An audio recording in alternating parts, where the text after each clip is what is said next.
Gerry Ryan, the Ryan Line on 2FM, Ireland's number one. The summer of 2007 will be remembered for two things: the atrocious weather and the trial of Joe O'Reilly. The murder of his wife Rachel had prompted one of the most high-profile Garda investigations ever seen in this country. At first, the horrific crime appeared to be the work of a startled burglar, but soon the spotlight had fallen firmly on her husband.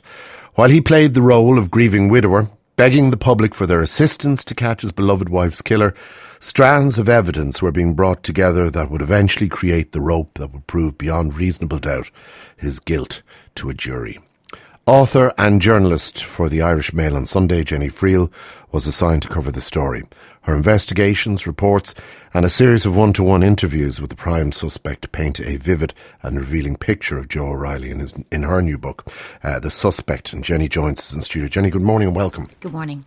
Now, when you were given the job, when you were asked by your editors to do this, what did you feel? What was your immediate reaction? Well, I'd actually been out of the country when it had happened, and I was sent up possibly about a week and a half, 10 days later, and I was just told that Rachel O'Reilly, a mother of two, had been murdered, and that they were interested in possibly, if her husband was interested in giving us a chat. So did anybody in the office say anything to you? Well, I think he bloody well did it. Or, no, he's innocent. No, they'd be careful kind of not to do that before they send you out. I did get a phone call about a few minutes beforehand, before I actually kind of knocked on the door, went in to talk to him to say, you will have to ask him about him being a suspect in the murder case. So, I made sure that was part of the interview. Had you been, obviously if you had been away, you hadn't been following the story that closely. So you came to it with a clean brief. Absolutely. And it was still relatively soon after the murder. I don't think that the spotlight hadn't fallen on him yet. So no preconceptions? No. Okay. No. Describe walking up to the door and knocking on it, him answering. Well, I had called up that afternoon and he answered the front door with his mum, Anne O'Reilly.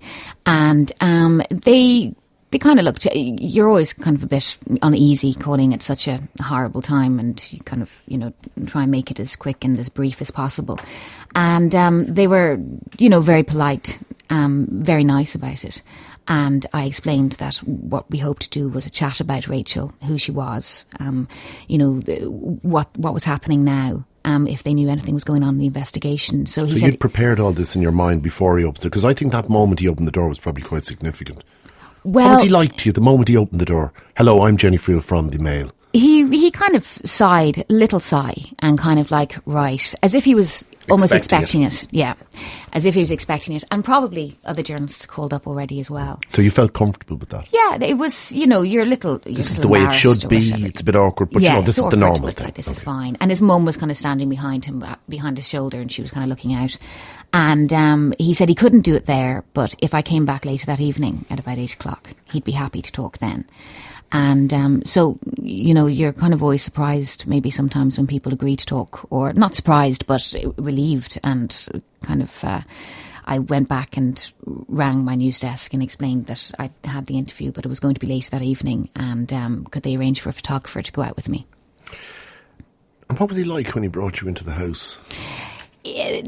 Slightly nervous, which was kind of endearing. He's a big guy, he's 6'5", and he kind of, kind of opened the front door and kind of brought us into the kitchen, apologised because the place was in such a mess, and there was kind of paperwork all over the tables, and he offered tea, and we kind of chatted about where the house was, because it's quite hidden away, it's like tucked away in the knoll, and we kind of chatted about that for a bit, and He kind of actually dived right in and kind of... Yeah, I was about to ask you, did you have to lead him to that moment? Because one would suspect that you're nervous. You don't want to get immediately to the core of the interview. Did you kill your wife? Yeah. Would you like to talk about it? Even though your heart is thumping on that. Yeah.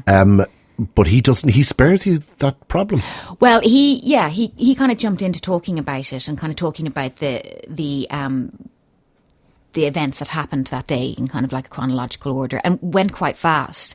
And at this stage, I hadn't even kind of started taking notes or, kind of recording it. So he said, I actually had to ask him to stop, and if we could go back from the beginning again, because I wanted to kind of get back to when they had first met, how he first knew her, get into that kind of background first. And so we were there for like well over a couple of hours, almost 3 hours. And he was quite happy to answer everything. I didn't ask him, did you kill her? I asked him. Would there have been any cause for you to ask that question? Well, I suppose you kind of do it subtly. You kind of say, would you be aware that, a huge percentage of women who are killed by their partners? And he said that he had only been made aware a few days beforehand by friends of his that he worked with. And he kind of said a little joke, said as an aside was, and it's funny, Rachel would have known that because she was mad into those, the CSI crime programs and things like that. So, but he said he was pretty shocked. But, if they were the statistics, they were the statistics. Now, he went chronologically through the events. Did he appear to have a very accurate recall of things? Yeah, pretty much. He talked about you getting the phone call from the crash owner and how he was, immediately worried because it wasn't like Rachel. She was clockwork when it came to the kids and getting them organised and getting them to school.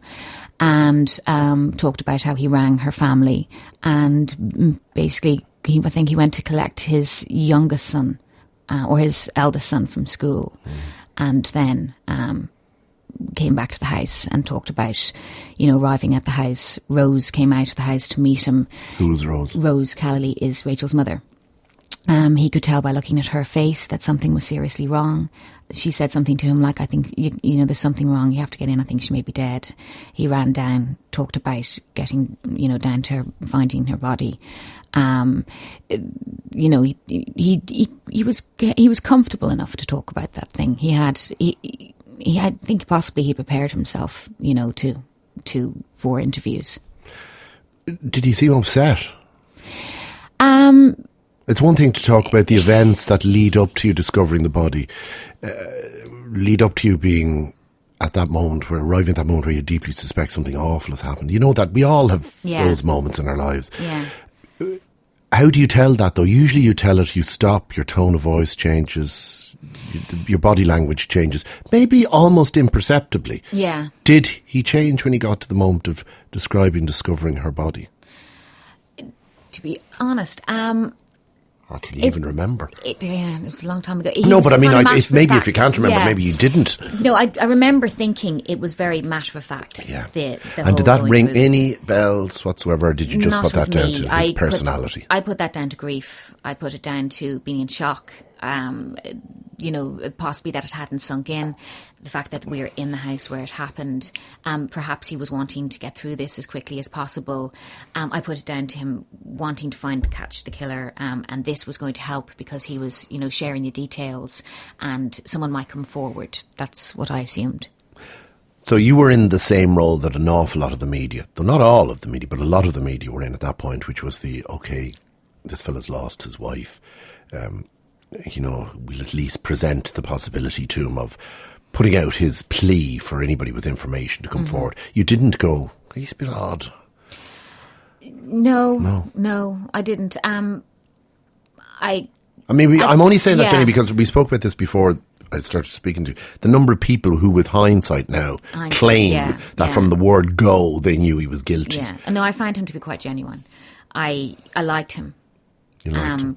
He was amiable. He was, we mentioned the word like ingratiating. He liked to be liked. He was, making a few jokes, made it very easy. It was a very easy interview. Did you find the jokiness peculiar? A little, but at the same time, it was such a horrific death, and I believe that you've no idea how you're going to react in grief until it actually happens to you. So I didn't think I was in a position to, start pointing at little things and going. There was a couple of things. He kind of mentioned that Rachel was quite strong-minded and straight talking, almost a little too straight talking at times. And I thought that was kind of like, a funny thing to say about your wife, like who's just been murdered. But nonetheless, maybe honest. Yeah, maybe it was True. part of just kind of giving a fuller picture of her, or Did you ask him about the moment when he did discover her body, when he saw her? Because she was in a really appalling physical state. She had been very badly bludgeoned and battered. Somebody had stood over her for a period of time, quite a substantial period of time, beating her with a blunt instrument. Yeah. He said that her head was stuck to the carpet because the blood had congealed so much, and I found that tough going, I suppose. That was kind of quite... there was no change in demeanour. It was quite matter of fact. It was, I tried to lift her or raise her at one stage, but her head was stuck to the carpet, and that's quite a vivid picture. And I think we would have kind of sat possibly in silence for a couple of for a heartbeat or so, kind of looking at each other, going, "God, that's horrific." Did you know she was dead immediately? I don't know. According to his comments. Yeah, I can't remember actually. I can't remember, to be honest. Did he describe being absolutely heartbroken, shocked? Did he burst into tears? Did he cry to the heavens? The only time he showed any of that kind of emotion was we asked to go through his wedding, his photo albums towards the end with the photographer, just to get shots of himself and Rachel when they were together and their wedding albums and things. And he bought them out, a beautifully bound kind of leather album, wedding album, and he was going through it. And then there was certainly a choked up, certainly kind of like tears welling in the eyes, red face, kind of, And what photographs in particular would have had that effect on him? I think it were the wedding photos in particular, because they were lovely. They were really beautiful wedding photographs. Then they looked like they were the typical kind of, the raised legs showing the garter and the posing with all the family and cutting the wedding cake and things like that. So he also offered you the opportunity to go and see the room where she had been murdered, where she died. Yeah. Did you take up that opportunity? Yeah, we did. Yeah, of course. He offered that actually quite soon into the interview as well. We were there only about, I'd say, half an hour, considering how long the interview was. So when you say we were there... Myself and a photographer from the Mail on Sunday were there. And he kind of said, would you like to see it? And we were a bit confused, and I was looking at the photographer saying, what's he talking about? And he goes, well, would you like to see where it happened? We can imagine what the photographer was saying. Yes. Yeah, please, thanks.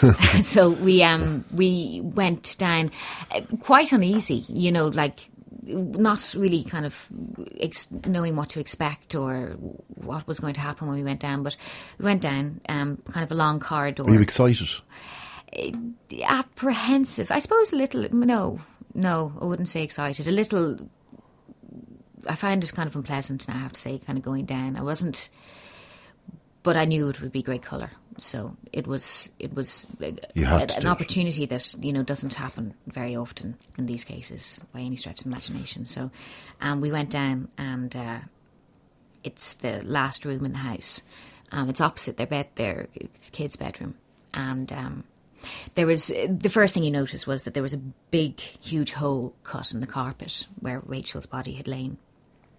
And it kind of like a bit like one of those, cop shows that you would have seen, not like a white outline, but it had been cut away.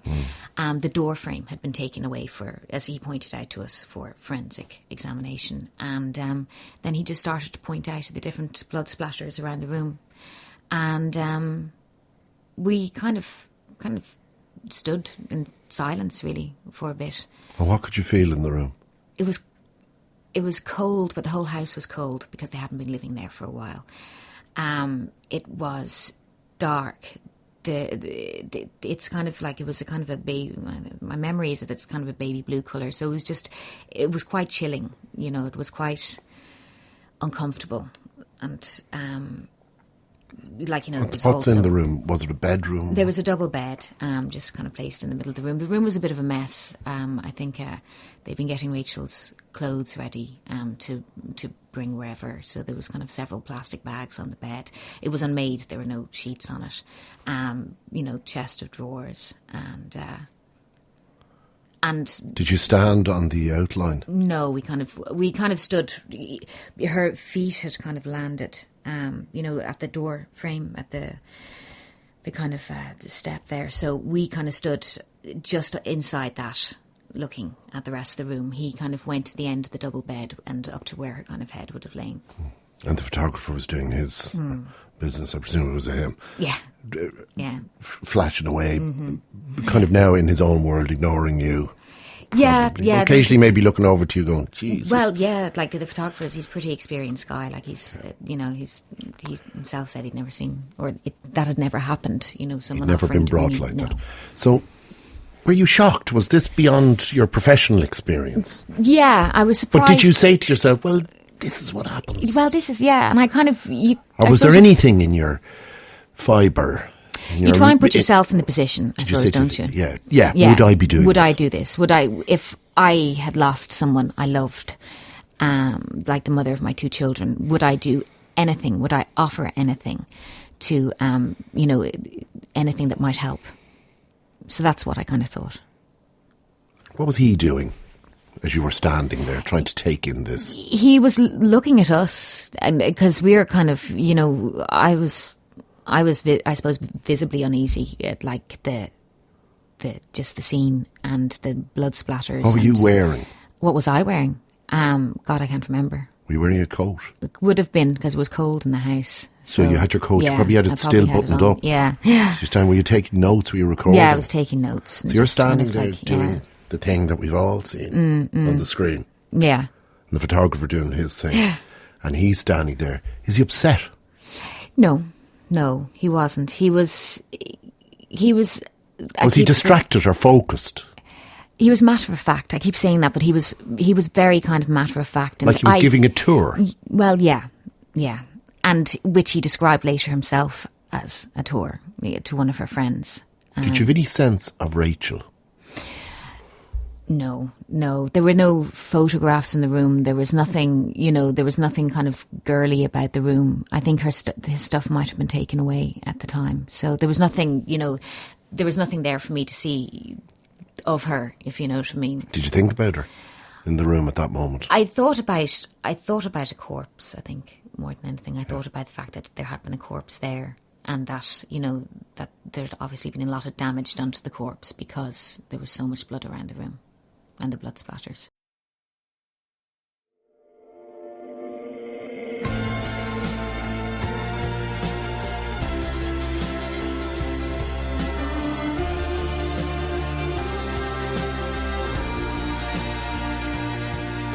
Save me from the movies and someone else's dreams, while angels make their music and give my spirit wings. I just concertina and wrap around the world, staying out till 6 o'clock and singing like a fool. I only got this morning to live. Look at all the colors at my fingertips. I don't wanna stand still, I just wanna free will. I don't wanna lose this. I don't wanna stand still, I just wanna free will. I don't wanna lose this.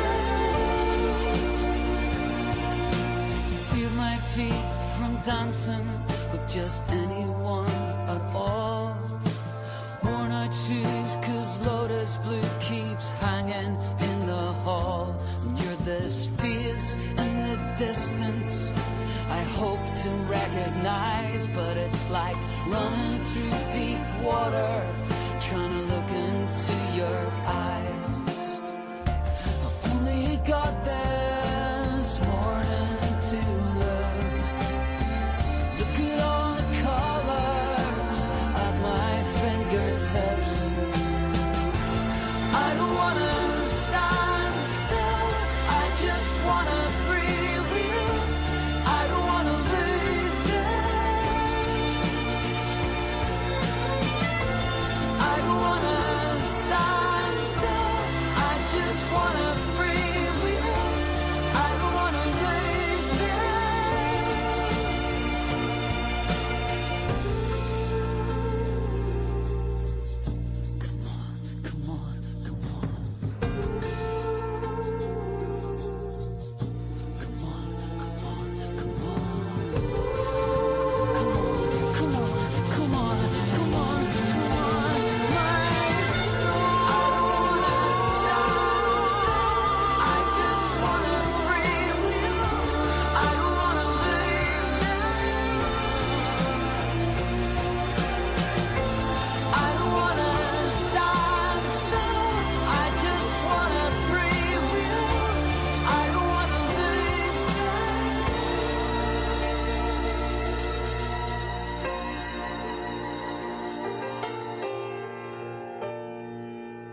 Now, David, good morning to you.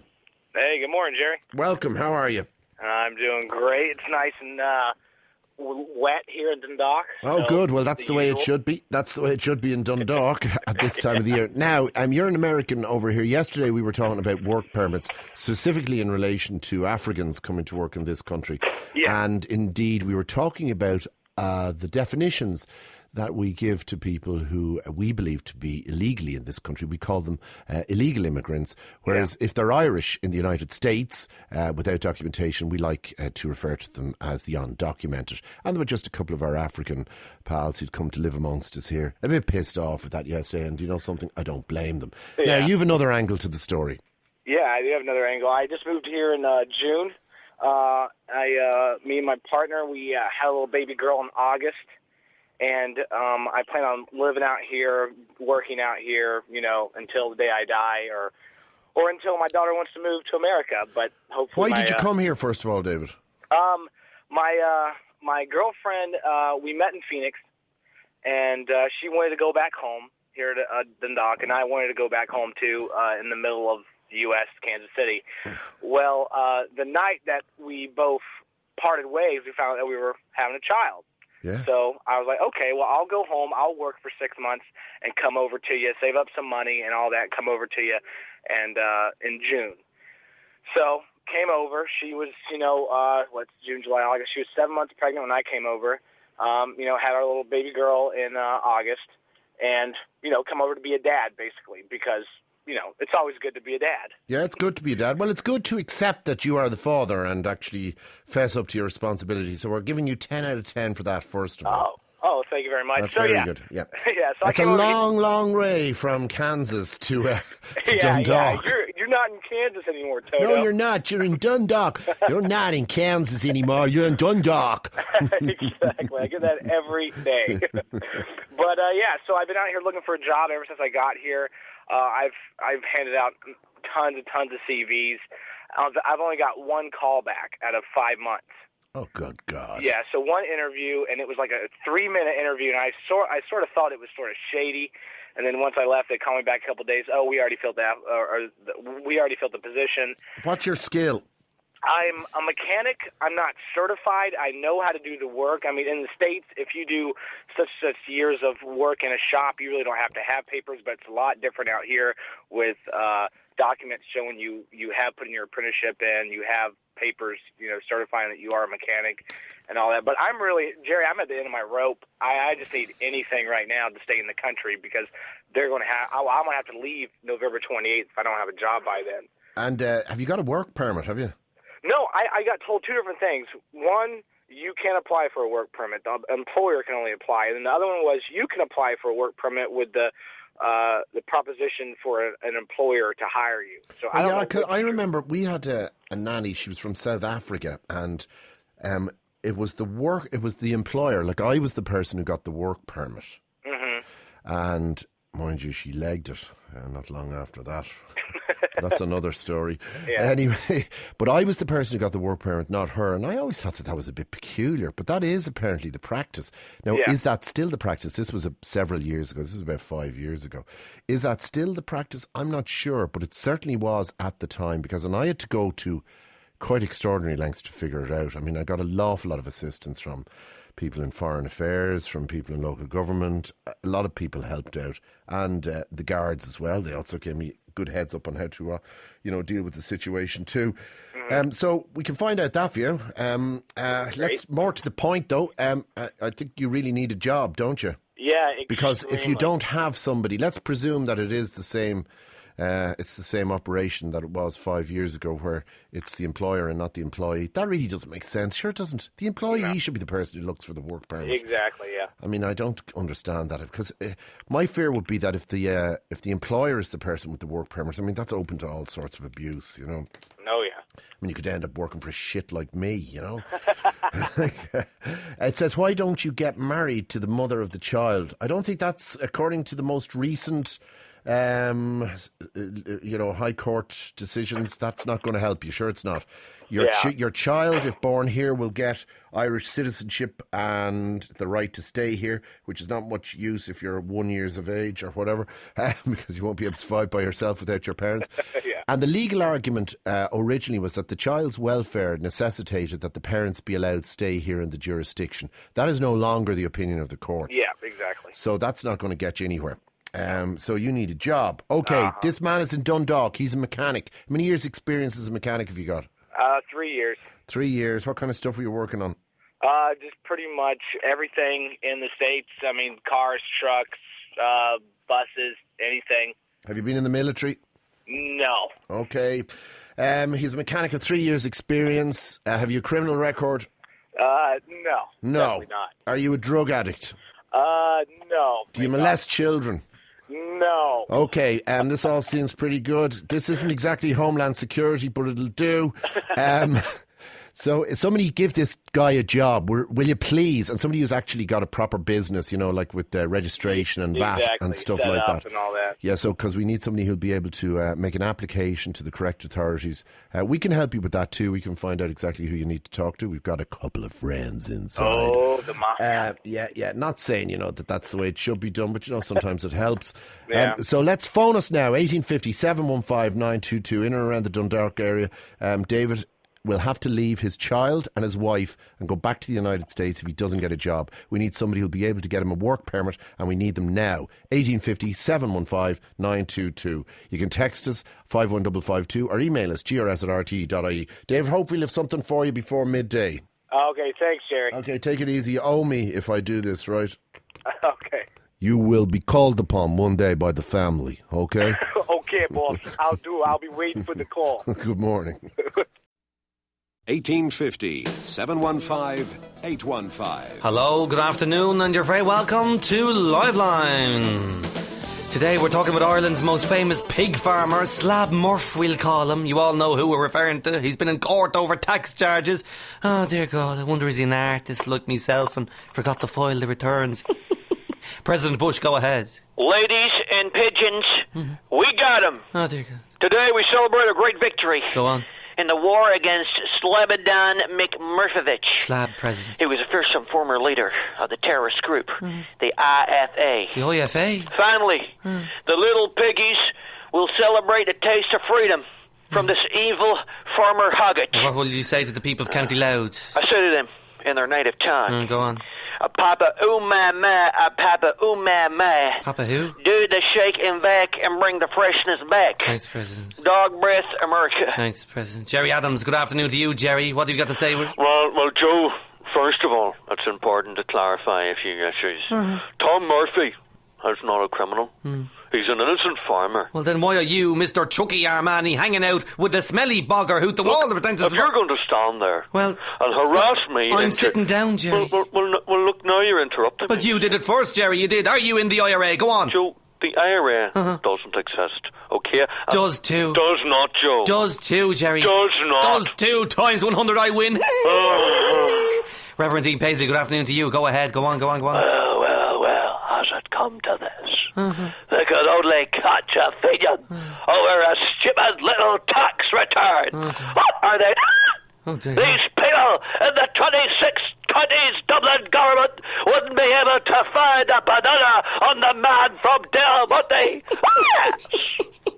Paul Williams of the Sunday World, good afternoon to you. It's Paul the Hack Williams. You've been exposing the former IRA men for years. I've revealed the true scumbags like Silage O'Sullivan, Mastitis Markey, Flukeworm Flanagan, not to mention Leaky Welly O'Reilly. It's amazing names. Someone who you've labelled a major gangland figure, Paul, is on the line. Go ahead, caller. Who is it? Paul Williams, you are a flippin' liar. Mind the language, Daniel, please. Sorry, Joe. Why don't you identify yourself? Go on. It's Daniel the Teapot O'Donnell. That's a made-up name. The scumbag peddling tea from his gangland mansion in Donegal, No. destroying the lives of addicted pensioners everywhere. You're a flippin' liar, Paul Williams. You write lies about me and Big Tom. Big Tom, Paul. Another showbiz hitman, No. murdering songs in the northeast for $5,000 a hit. Oh, dear God. If I did not know Big Tom and Big Tom didn't know me, you would have kicked off a flippin' country and western war. You're a friggin' liar. Where are you calling from, Daniel, by the way? Where are you? I'm in an old folks' home in Muff, Joe. How did you get the mobile into that place, Daniel? See what I mean, Joe? How did they smuggle the mobiles into old folks' homes? Lies. The scum. Daniel, Oh, hang on. Daniel. Joe, I have to go. Daniel. The matron is coming. I'm not supposed to have a phone. Bye-bye, bye-bye. Okay, bye-bye. Okay, thanks to Daniel, to Bush, to Gerry Adams earlier. Does not, Joe. There, does exist, Gerry. Does not. Does too, Gerry. Does not. Does too, times 1,000. Deirdre, good morning to you. Good morning, how are you? Very good, how are you? Not too bad. Now, Are we off to New York? We are, I hope. I was hoping you could help us. A cultural trip, is it? Is it? Well, yeah, culture shopping, yeah. This is shopping. the only sightseeing we'll be doing now. But no, Shopping. it's just, we're hearing an awful lot about people being stopped coming back. And the other rumour mill, and you wouldn't know what part of it is true and what isn't, and what's the situation, basically. And I thought you might be able to sort it out or find out or... Well, this is the elephant in the room, as the man said, the ghost in the machine. I'll tell you exactly what the situation is. At the moment, you're probably aware that there's an advertising campaign being conducted by the Manhattan Chamber of Commerce, I think it is, or the business associations over there. And you'll see their ads on the backs of buses and things like that here in Ireland. Come and shop in New York, there's no better place, etc., etc. And the invitation is a genuine one, and everybody knows you get good bargains, and it's a great few days to be over there. See the sights, go out, have dinner. Everything's half the price anyway. And of course, you've got the pleasure of being away in a unique and extraordinary capital of culture and of shopping. Now, it's not in the European Union, so therefore, when you're coming back, you are subject to completely different restrictions. You're not allowed to bring in anything like the amount of either cigarettes or liquor or clothes or any other items that you would be coming from, say, France into Ireland. Yeah. Now, what does that mean, right? Well, what it means is that the Irish Customs are entitled to stop you. And if you are over a certain amount, you'll get it on the website there. I can have a look and see what it is if the listeners want to get... I was told $175, but that can't be right. Well, it could be. I don't know. I don't know is the answer to that. Yeah. But what I do know is that it's substantially less than a European Union allowance, okay? Yeah. Are they currently behaving in a very strict letter of the law way? No, they're not, okay? Okay. That could change, and you don't know what's going to make that change. Obviously, if there's a huge number of people bringing goods and material back, or if people were suddenly suspected of bringing back goods and material to sell here, well, then obviously they'd be taking action very, very quickly. Yeah. Oh, I understand that, I know. Yeah. And I mean, in fairness, we've gone before, and I don't bring back electrical stuff because I wouldn't know what to buy over there. Yeah. No cigarettes, But you do nothing like that. It's you just bring clothes. back crates of clothes, as you... Well, to be honest, we don't go over the top now, in fairness, because you still have to pay for the credit card bill at the end of the day, but you can't not buy stuff over there. Everything is so much cheaper, and the bargains are fantastic. So you do buy stuff, and we bring back Christmas presents for our nieces and nephews and things like that. So I've seen people come home. I mean, we've gone a few times, and I've seen people come back, and their bags they're huge. They'd have 2 or 3 in the whole lot. So we're fairly okay. But it's just you come back, you've bought your presents, and I don't know then, can they take the stuff off of you at the end of the day, you know? Well, they can if you're not willing to, if you're stopped, right? Yeah. And if there's a drive on at any particular time to prevent people bringing material in that they haven't paid the taxes on, well, then, it will be taken away from you if you refuse to pay. That's obviously what will happen. Now, at the moment, the Irish Customs Services are involved in much more important work, to be perfectly honest. They're trying to deal with, the possibility of drugs coming into the country, which is huge, as we know. Yeah, they have a big responsibility in that area, and they're very effective there.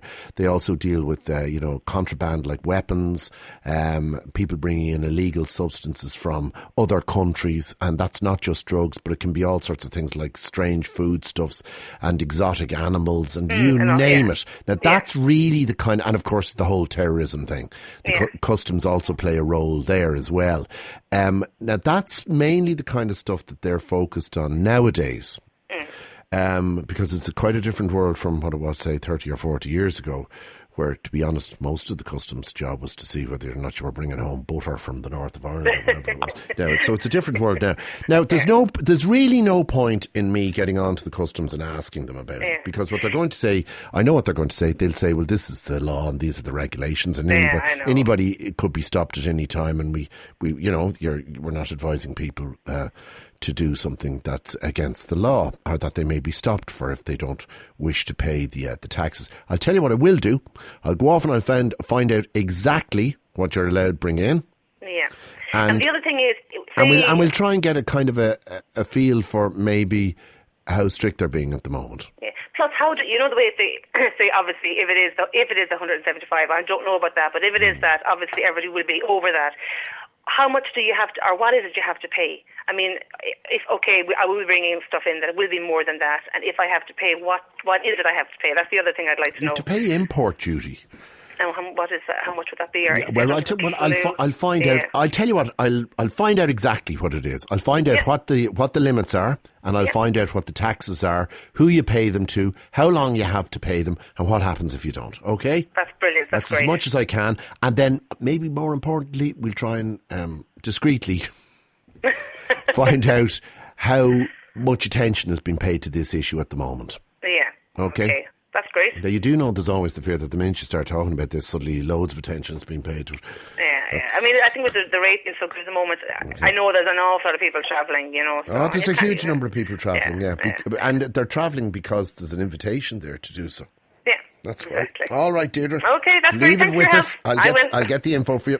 That's great. Thanks a million.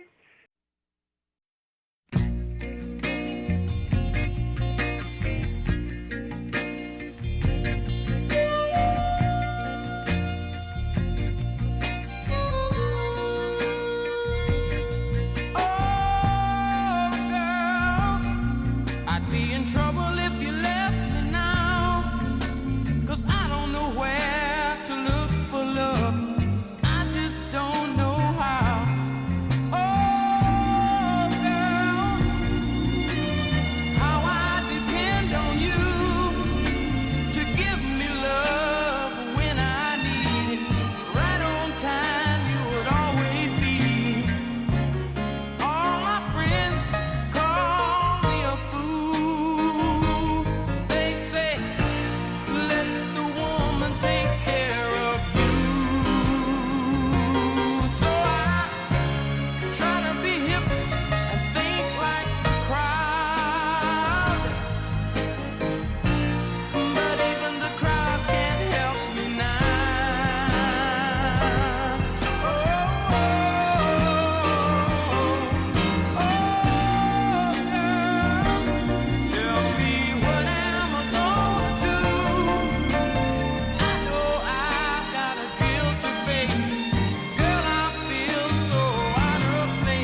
He's fluent in what?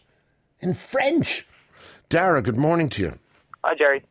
15 years of age. Yeah. First of all, question a hain. Why aren't you at school today? I'm sick, Gerry. What's wrong I've with you? been in bed for 2 days. What's wrong with you? I have a vomiting bug. Ooh. Yeah. Ooh. That's nasty. I wonder where you got that from. Yeah, my little brother had it last week. So. Okay, and it goes through the house like wildfire. Yeah. Now, you are saying that you are fluent in French. Yeah. Okay. I lived in Belgium for 4 years, and I've just got back this year, so I learned it there. Sorry, hold on a second. This is a bit like somebody coming on and saying, well, Gerry, I'm a really good pilot, and then I find out within 10 seconds that they've actually been on the space shuttle training course for 5 years. Of course, you lived in Belgium. What else could you be?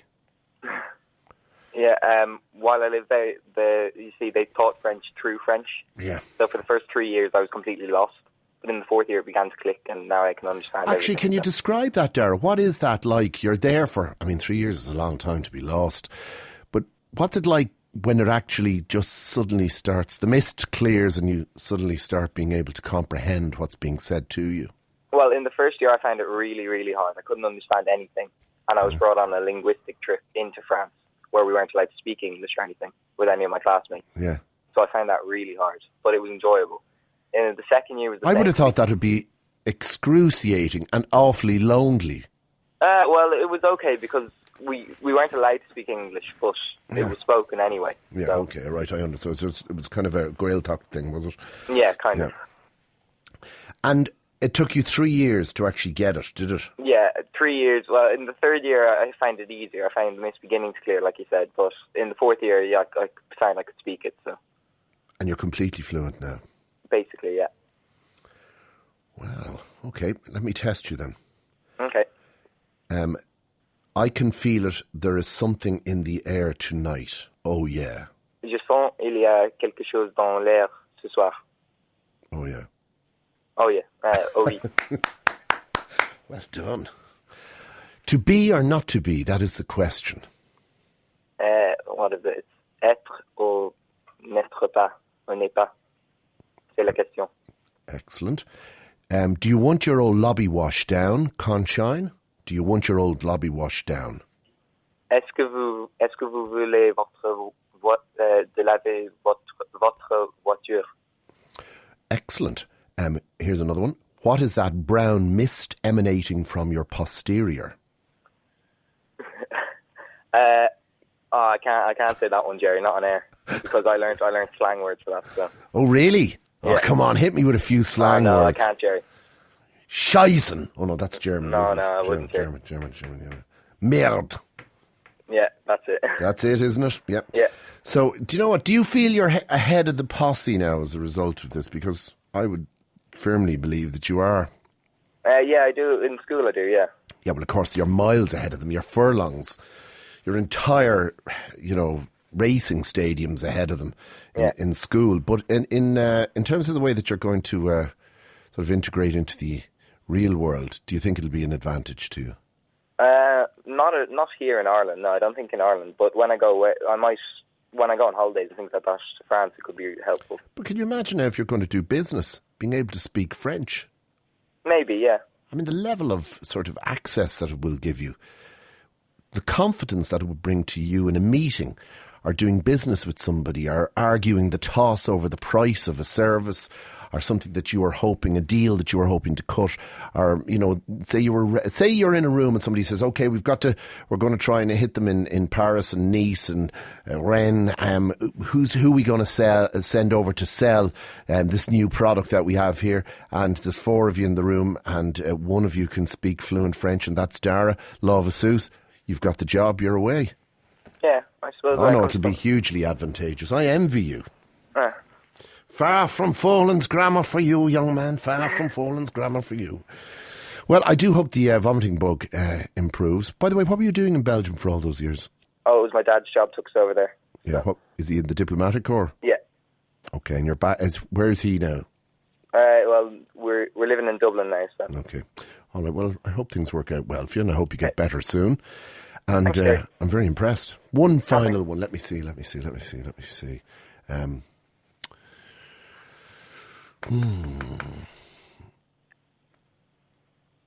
I would like 2 bottles of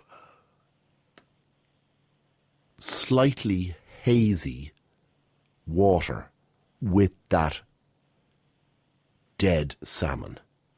Je veux deux bouteilles de l'eau avec cette salmon mort. Salmon mort. Oh, very good. Well, you didn't quite give me hazy water there, but you did give me water with salmon. That's very good. Right, now, can you speak Irish? Not really, no. I did, yeah. And are you exempt from Irish now? I mean, you're coming up to your... Have you done your junior cert, have you? No, I'm doing it this year. Okay, will you be taking Irish in the junior cert? Yeah, I'm in the honours class. You're in the honours class? Yeah. Well, I did do Irish when I lived abroad, so... Yeah, and I presume you're competent in Irish, are you then? Yeah, I'm okay in it. Okay, but what's the difference between the way that you were taught Irish, just out of curiosity, and the way that you've learned French? Well, when I learned French in Belgium, it was taught through the language of French. Yeah. So eventually you picked up all the things. But Irish is, since it's taught through English, it's always kind of seen as not quite a language because you're not learning it through... But of course, isn't that the way they teach all languages in this country? Yeah. They're all taught through the medium, unless you go to one of the Gael schools. Yeah. I often wonder about that. What must it like to learn French through Irish? What must that be like? Yeah. Must be quite extraordinary. Listen, I'm very impressed, and you do indicate hope for the future. Thank you very much. Okay, thanks, Gerry. And I hope you get better soon too, Dara, by the way. Thanks, Good morning to you. Bye. 15 years of age, right? Perfect French. And why? Because they taught him the way that you're meant to be taught a language, as a living, breathing, organic thing. You are put in a situation where you kind of sink or swim unless you can come to terms and come to grips with the language. And even the most incompetent, even those who find that they are partially dyslexic with the written word, will find themselves well able to learn the language when it's been used on a day-to-day basis and taught in that way.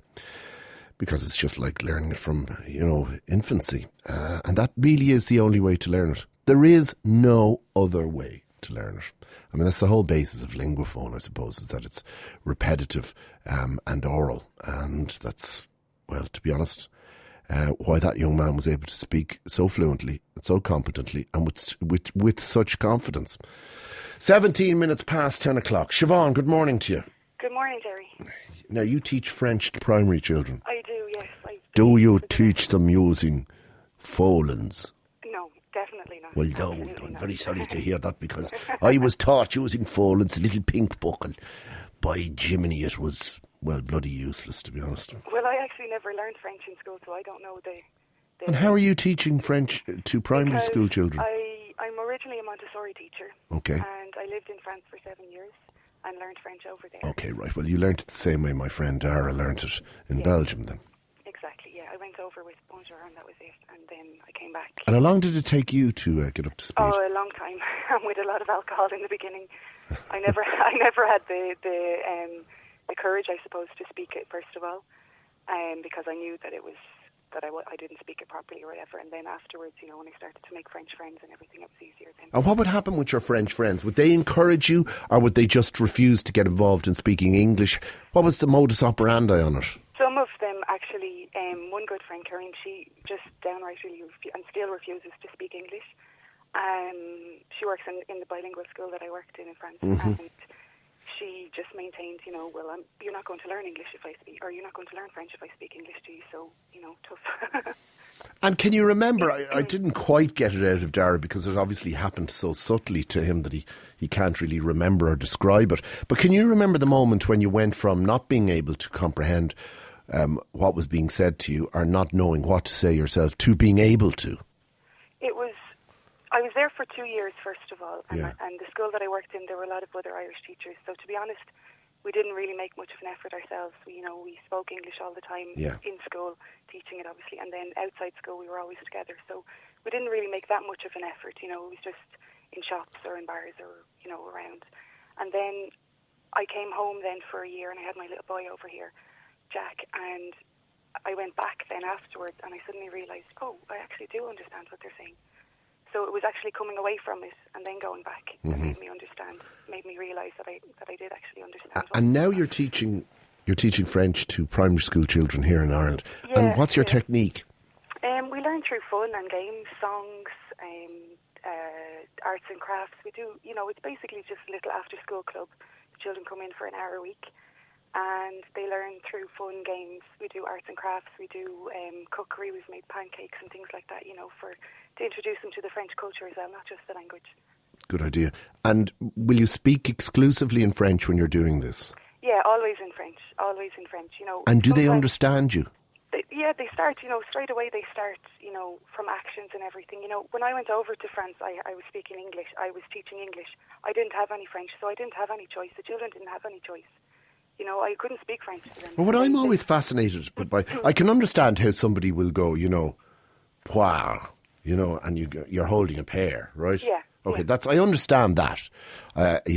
Voiture, and you're pointing to the car. I can understand that. Yeah. But it's the grammar and syntax that I don't understand how you teach that. When you're learning a language, when you're a baby and you're learning a language, you learn through total immersion. You don't learn, the grammar. You learn through necessity. Yeah, exactly. I hungry.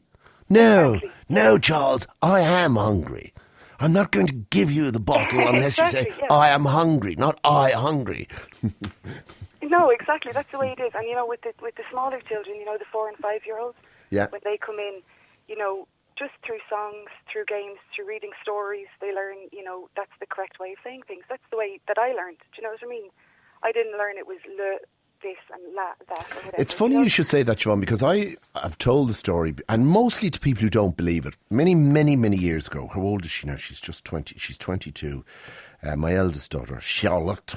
And we went on holidays. I had just started to make a few bob, so I went on a posh holiday. We went off to Tunisia to Club Med. Now, you know what Club Med's like? Well, this is what it was like all those years ago. It was the chef du village, and everybody parled français, and there was no other English-speaking families there. We were the only English-speaking family there. The rest of them were all middle-class French families. They choppered in, as they say in Apocalypse Now, the food, and it was French food every day. They had some ethnic food there, but it was mostly French food. It was absolutely, I have to say, as a family holiday, it was superb.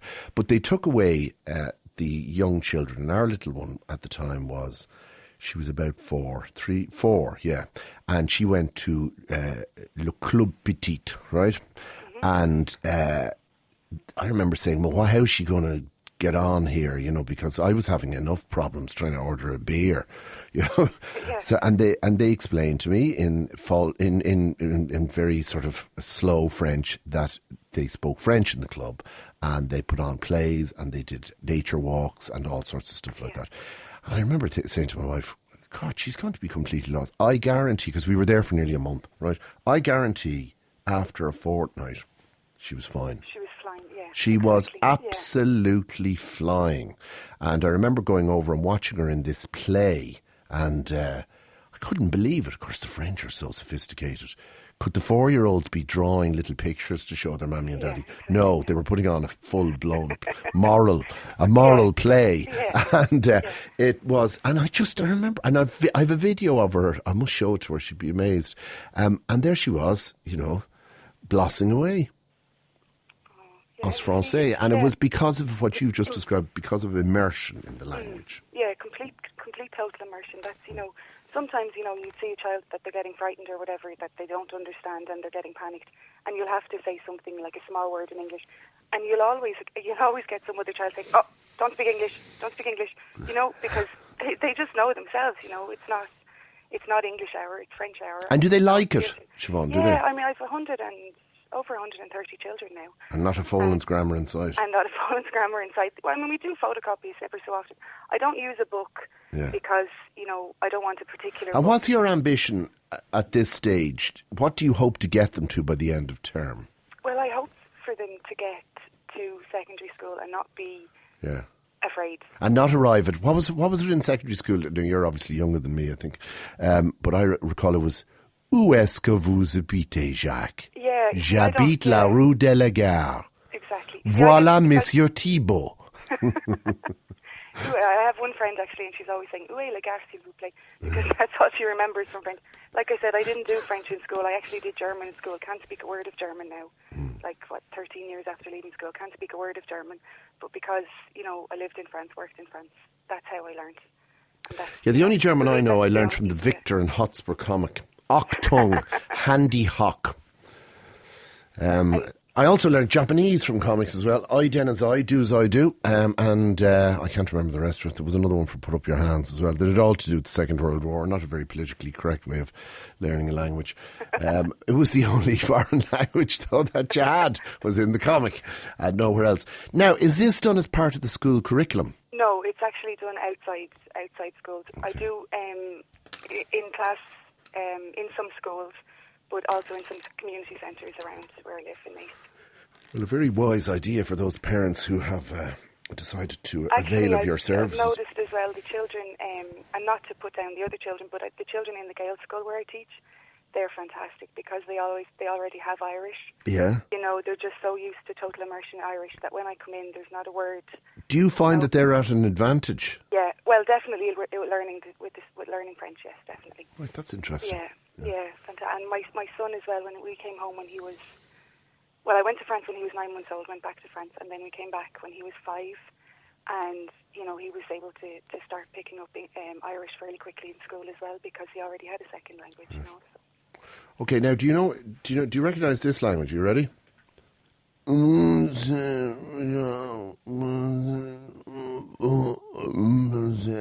Tomorrow. Yeah, that's drunk Irish language. That's the language of the sort and party. Okay. Yeah, exactly, yeah. I'll see ya. Au revoir. Au revoir. À bientôt. Bientôt. Gerry Ryan, the Rhino.